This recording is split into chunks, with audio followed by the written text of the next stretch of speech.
Comme l'a dit le directeur de cabinet, vous l'avez entendu dans son discours, déjà vous êtes dans un pays où on a l'ambition d'avoir l'autosuffisance en riz en 2017. Et je pense qu'un chef d'État, c'est ça son rôle, c'est d'avoir l'ambition pour son pays. Il reste aux techniciens de l'appuyer, de l'accompagner pour trouver les voies et moyens pour atteindre cette ambition. Et j'ai à ma gauche, je pense qu'il nous va autoriser le directeur général de la SAED, donc la Société d'aménagement et d'exploitation des terres du Delta. Je pense que c'est un des pions pour cette autosuffisance en riz, parce que c'est l'axe le plus important, le périmètre irrigué. L'autre axe, c'est dans la vallée de l'Anambé, c'est en Casamance et dans la région sud de manière plus générale. Et dans cette direction, vous savez, ce pays a mis ces dernières années des efforts soutenus de financement, vous l'avez entendu, des efforts soutenus. Et dans le thème qui nous réunit aujourd'hui, vous avez entendu aussi ces accords avec l'Inde, ces accords avec le Brésil, ces accords avec la Belgique, pour tout cela mobiliser des financements énormes pour la mécanisation agricole. C'est les tracteurs, c'est la petite mécanisation agricole, mais au-delà de ça, c'est les aménagements, c'est le conseil agricole, c'est l'appui à la commercialisation du riz. Je pense qu'avec ces efforts, même si on n'a pas atteint l'autosuffisance, on sera de près. Parce que vous savez, l'agriculture, ce n'est pas un domaine où on dit je rentre par là et puis je sors tout de suite. Il y a beaucoup aussi d'impondérables. Vous pouvez avoir tous les efforts et mettre tous vos efforts et puis quelques impondérables arriver. Ça peut être les oiseaux, ça peut être les rats, ça peut être une pluviométrie déficitaire. Mais je pense que ce qui est le plus important, c'est cette tendance.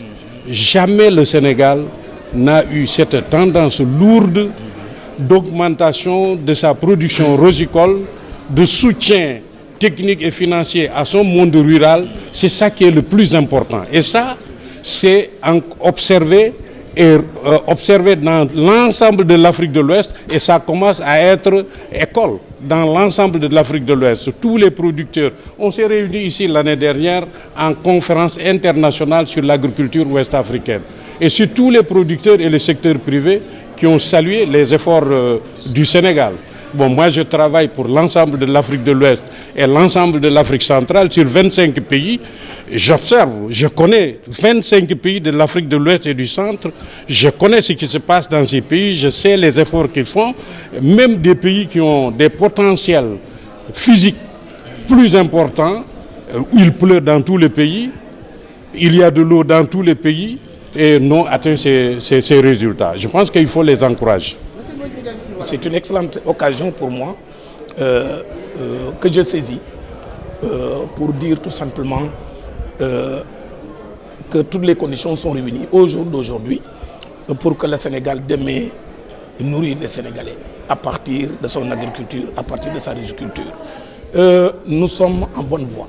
Je crois que et ce qui est derrière tout cela, c'est une volonté politique farouche du chef de l'État qui a mis à la tête aussi du département de l'agriculture un expert hors pair et qui a en face de lui des producteurs très engagés au niveau de la vallée du fleuve Sénégal.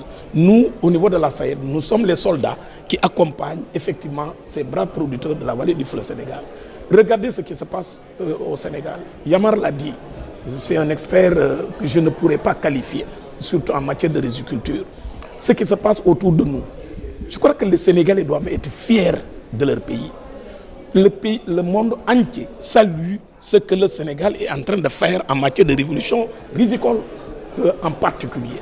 Donc nous, tous les Sénégalais, de quelque bord qu'ils se situent, doivent se sentir fiers de ce que le Sénégal est en train de réaliser.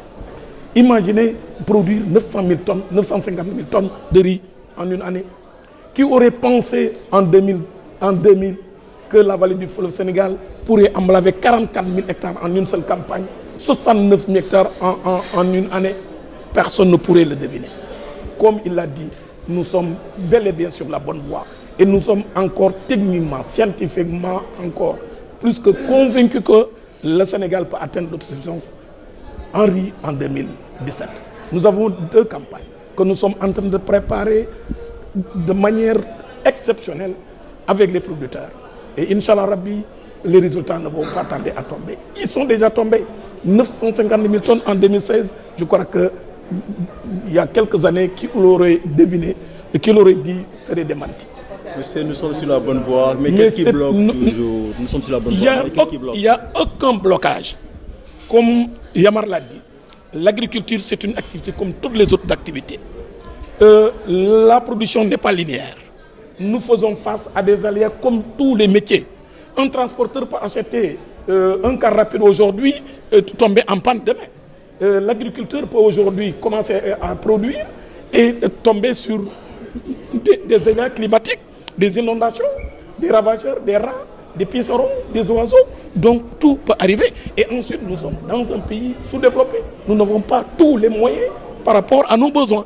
Les producteurs, parfois, on met à la disposition du matériel. Ce n'est même pas parfois, c'est le cas aujourd'hui.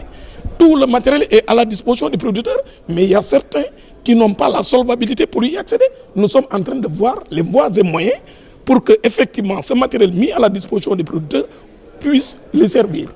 Je leur dis tout le temps, je le taquine tout le temps en leur disant que nous cherchons l'autosuffisance en riz, mais on l'a en matériel agricole.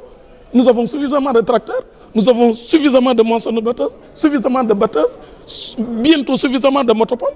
Je crois que cet effort de l'État est reconnu par l'ensemble des producteurs du Sénégal, en particulier les producteurs de la vallée du fleuve Sénégal.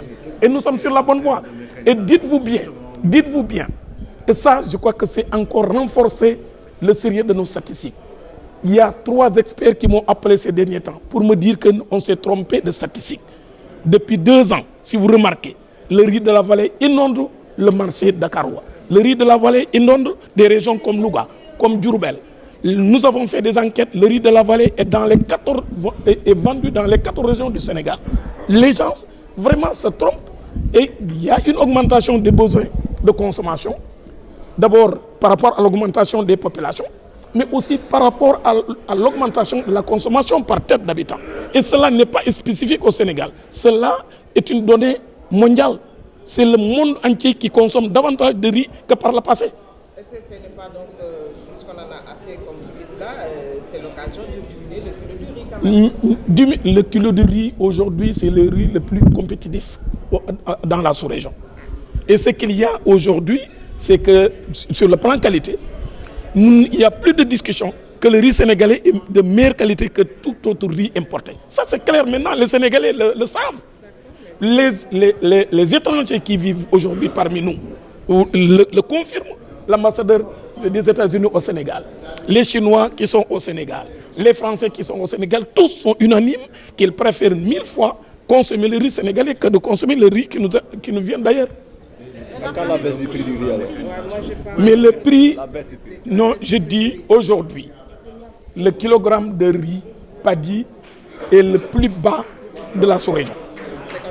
Donc vous ne pouvez pas, nous avons un prix de paddy de 125 francs qui tourne entre 175 et 200 francs dans la sous-région. En termes de mécanisation, dernière question, mécanisation dans la vallée. Vous savez, c'est un plaisir de parler effectivement de ce thème qui est ma spécialité. C'est un plaisir. Vraiment, c'est l'occasion de féliciter encore les organisateurs de cet atelier.